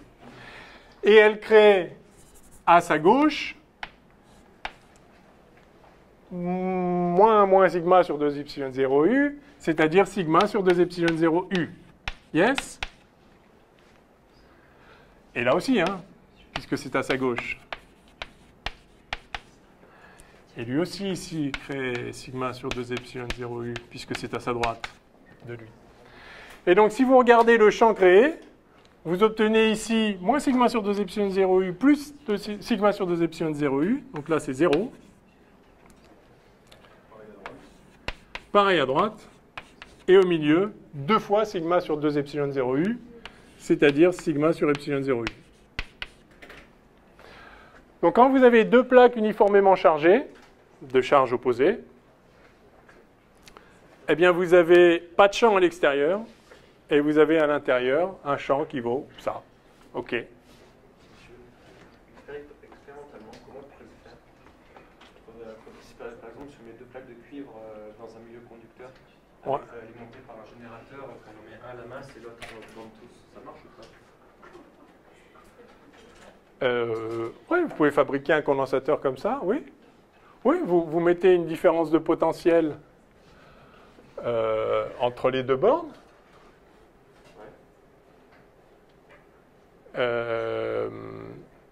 Et donc, vous allez avoir la différence de potentiel qui se retrouve là. Et la différence de potentiel, delta V, là, V2 moins V1, enfin, ou V1 moins V2, je ne sais pas comment. Ah, sinon... oui, si vous ne pouvez pas maintenir des charges comme ça, si ce n'est pas isolant au milieu. Sinon... Ah bah oui, dans l'air par exemple. Mais vous allez avoir cette différence de potentiel qui est la circulation du champ de là à là. Et c'est comme ça que vous trouvez la capacité, mais on y reviendra. Quelle heure est-il? Alors, juste une remarque. Final... Ouais, non, il est moins une et j'en ai pour 1 minute. Vous ne croyez pas que j'en ai pour 1 minute? Eh bien, pourtant, j'en ai pour 1 minute. Tout ce que je voulais dire, c'est que au-dessus, on a sigma sur 2 epsilon 0 comme ça vers le haut, là. Enfin, si sigma est positif. Et en dessous, on a moins sigma sur 2 epsilon 0. Moralité, il y a une discontinuité à la traversée du plan. Que vaut cette discontinuité? E plus, ou je vais appeler E1 moins E2 moins E1, si j'appelle 2 le milieu du dessus et 1 le milieu d'en dessous, qui vaut sigma sur epsilon 0, U1, 2. Et voilà, j'ai fini. Vous voyez, ça faisait 1 minute. Merci. Merci. Cette discontinuité... non, maintenant, je la commande si vous êtes intéressé, maintenant. Non, voilà, cette discontinuité, elle est universelle. À chaque fois que vous traversez un plan uniformément chargé avec un sigma, enfin, un plan uniformément chargé. Non, en fait, même pas. À chaque fois que vous traversez un plan chargé en surface avec une densité de surface sigma, là où vous êtes, il y a une discontinuité entre en dessous et au-dessus qui vaut exactement sigma sur epsilon 0. Ça, on le montrera de façon complètement générale. Ça se voit là, dans ce cas particulier. Mais ça s'établit avec le théorème de Gauss de façon totalement générale, ce qui est très beau en soi. Et donc, oui, on a dit que le champ ne dépendait pas de la distance au plan. Vous avez vu comment je grappille? C'est une technique, c'est un art, c'est un art. Ça ne dépend pas de la distance au plan, ce qui est un petit peu étrange. Mais en fait, c'est parce que plus vous êtes loin, plus vous commencez à avoir des régions qui viennent de loin. Et comme ça va jusqu'à l'infini, ça se compense en fait. Il se trouve que dans cette géométrie, ça se compense. Dans une autre, ça ne le fera pas forcément. Mais là, oui.